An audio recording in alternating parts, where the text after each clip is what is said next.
Do you look at others and feel like you're falling behind? You scroll through your phone, everyone looks so happy, so successful, and you feel small.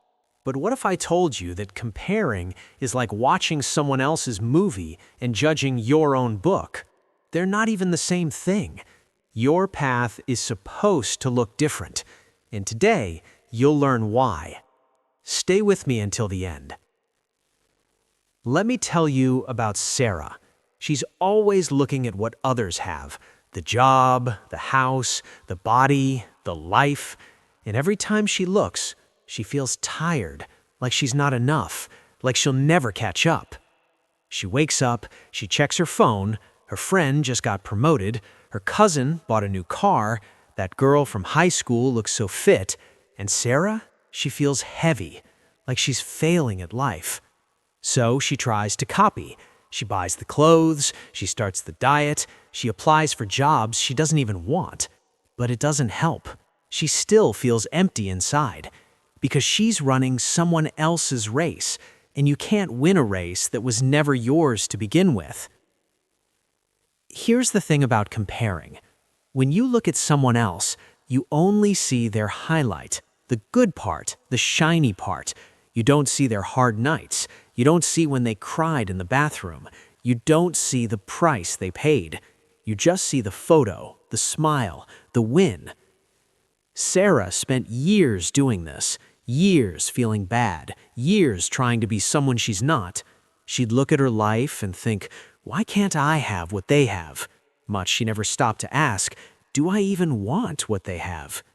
But one day, something changed. Sarah ran into an old friend, someone who made it. The big job, the nice apartment, the perfect Instagram, everything Sarah thought she wanted. But when they sat down for coffee, Sarah noticed something. Her friend looked tired, really tired, the kind of tired that sleep can't fix. They talked, and her friend said something Sarah never forgot. I wish I stopped trying to be like everyone else sooner. I spent so long chasing what looked good, and now I have it, but I'm not happy. I'm just busy and stressed, and I don't even know who I am anymore. That hit Sarah hard because she realized something. Success on the outside doesn't mean peace on the inside. You can have everything and still feel empty. You can look perfect and still feel lost. That night, Sarah sat with herself. Really sat. No phone, no TV, just her and her thoughts. And she started asking a different question. Not, am I good enough? But what do I actually want? Not, why don't I have what they have? But what feels true to me? It was scary at first, because she didn't know the answer. She'd spent so long looking at everyone else, she forgot to look at herself. But slowly, things started to clear. She stopped asking, am I good enough? And she started asking, am I true enough?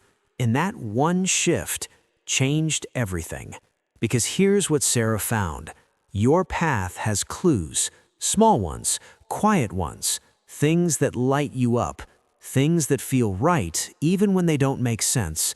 But you can only see them when you stop looking at everyone else. Here's the truth. No two paths are the same, because no two people are the same. Think about it like this. You plant two seeds, same sun, same water, same soil, but they grow into different flowers. Not because one is better, just because they're different. That's how it's supposed to be. Your gifts are different. Your lessons are different. Your timing is different. And that's not a problem. That's the point. Let me tell you about someone I know. He started his business at 40. Everyone else started at 25. For years, he felt behind, like he missed his chance, like he was too late. But here's what happened. Those extra 15 years, they taught him things, hard things, real things. And when he finally started, he was ready, really ready. His late start was actually perfect timing.